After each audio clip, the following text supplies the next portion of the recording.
मुक्ति किससे? इंद्रियों से। मोक्ष किससे? इंद्रियों से। निर्वाण किससे? इंद्रियों से। मिराज किससे? इंद्रियों से। कैवल्य किससे? इंद्रियों से। अनपढ़ जो होते हैं, अनपढ़, वो बहुत अच्छे होते हैं। जो पढ़ के जाहिल होते हैं ना, पढ़े लिखे, उनसे बात ही करना मुश्किल है।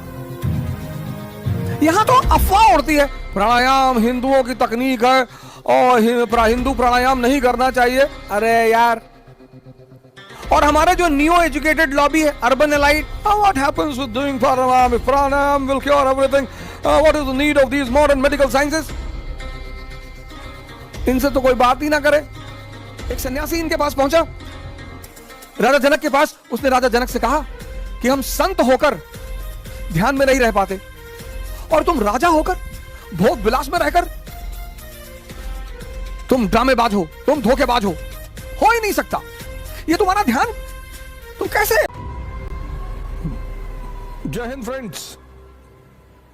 भारत की जो पहचान है वो किससे है? जनक से। राजा जनक। एक सन्यासी इनके पास पहुंचा, राजा जनक के पास। उसने राजा जनक से कहा कि हम संत होकर ध्यान में नहीं रह पाते, और तुम राजा होकर भोग विलास में रहकर तुम ड्रामेबाज हो, तुम धोखेबाज हो ही नहीं सकता। ये तुम्हारा ध्यान तुम कैसे जागृत हो? राजा जनक ने कहा कि बंदी बना लो इसको, इस संत को बंदी बना लो।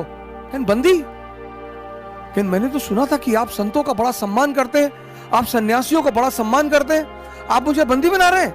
हाँ, बोले बिल्कुल, बंदी बना लो। महात्मा जी को बंदी बना लिया गया। बोले शाम को लाओ इसको दरबार में। शाम को महात्मा जी को दरबार में लाया गया।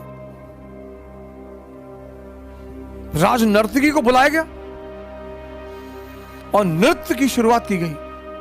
नाच गाना शुरू करो, और महात्मा जी के सर पे एक घड़ा रखो, पूरा ऊपर तक तेल से भरा हुआ, और नाच शुरू हुआ। टिप टिप बरसा पानी, पानी ने आग लगाई,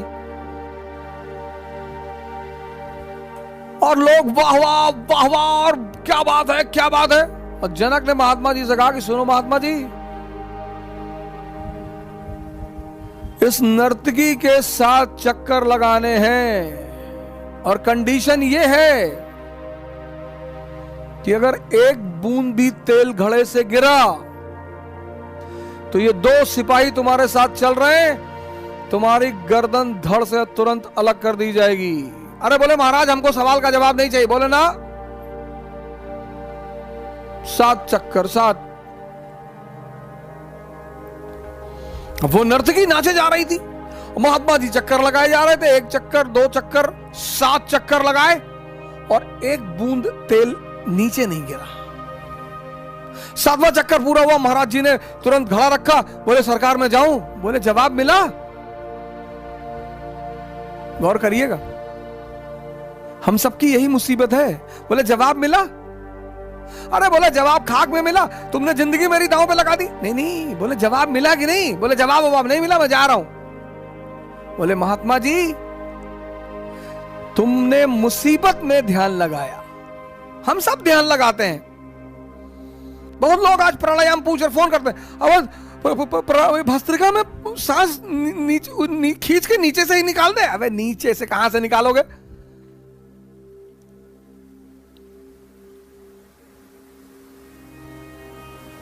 वो देखो प्रफुल्लित पीटर, एक फेफड़ा है, प्राणायाम करती है।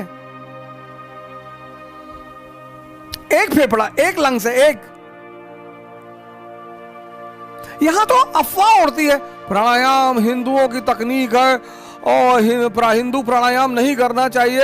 अरे यार, और हमारे जो न्यू एजुकेटेड लॉबी है, urban elite, what happens with doing pranayama, pranayama will cure everything, what is the need of these modern medical sciences. इनसे तो कोई बात ही ना करे। अनपढ़ जो होते हैं, अनपढ़, वो बहुत अच्छे होते हैं। जो पढ़ के जाहिल होते हैं ना, पढ़े लिखे, उनसे बात ही करना मुश्किल है। आप फोन कर रहे हैं, प्राणायाम मतलब सांस पेट तक आए। हाँ, सांस पेट तक पैनक्रियास को टच होनी चाहिए। अरे कैसे पता चले पैनक्रियास? अभ्यास करना पड़ता है, साधना करनी पड़ती है। एक दिन में प्राणायाम नहीं होता। हाँ, लेकिन शुरू करोगे तो 10 दिन में हो जाएगा और फायदा पहले दिन से करेगा।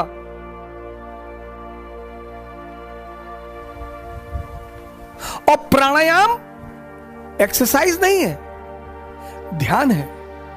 योग मतलब दो, एक सांस, एक आपकी चेतना।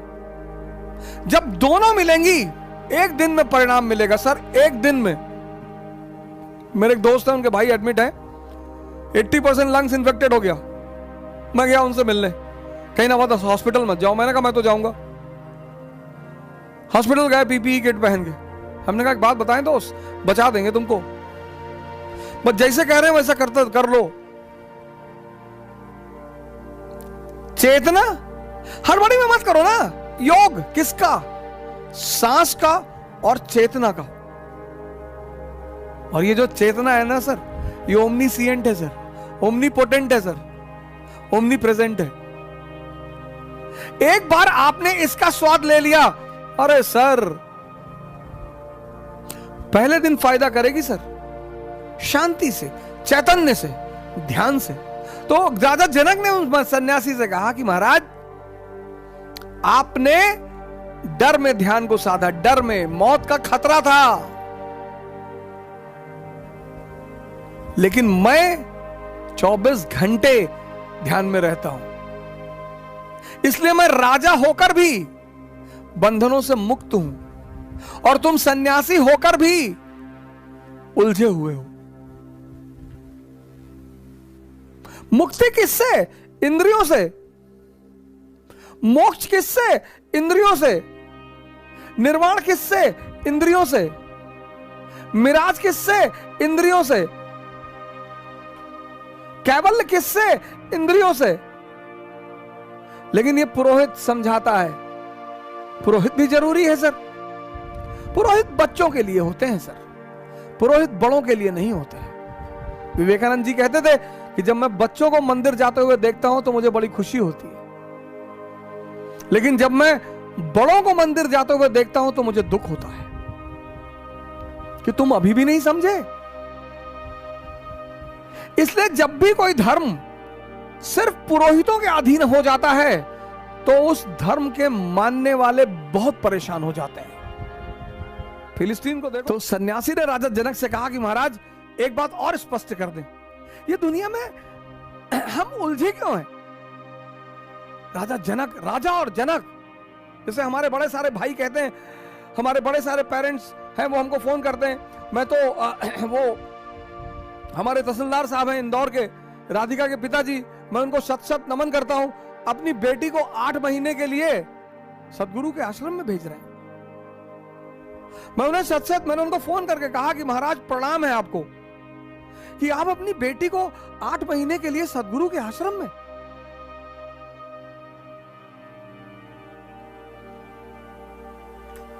राधिका चौधरी, हमारे माँ बाप, मैं बहुत सारे पेरेंटों से कहता हूं कि सर बच्चे को बोलिए ध्यान योग कर। अरे हम आईएएस बनाने के लिए कह रहे हैं, आप उसको भगोड़ा सन्यासी बना दें, वो घर छोड़कर भाग जाएगा। कौन बोला? ये जनक, ये राजा है, राम राजा है, कृष्ण राजा है, ये राम कृष्ण, ये सब जागृत नहीं है।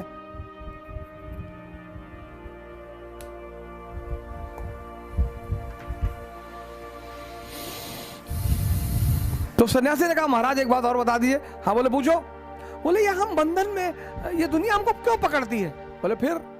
तो राजा जनक गए, एक खंबे को पकड़ लिया उन्होंने और खंबे से कहा छोड़ मुझे, बदतमीज छोड़।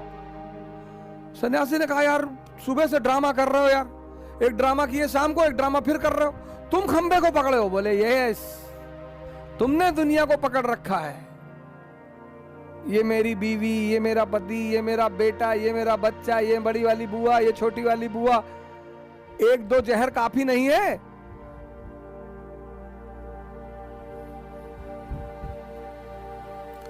और फिर दो दो घर। शादी के बाद, शादी से पहले आदमी का एक घर रहता है, अपनी बुआ, अपनी मामी, अपनी मौसी।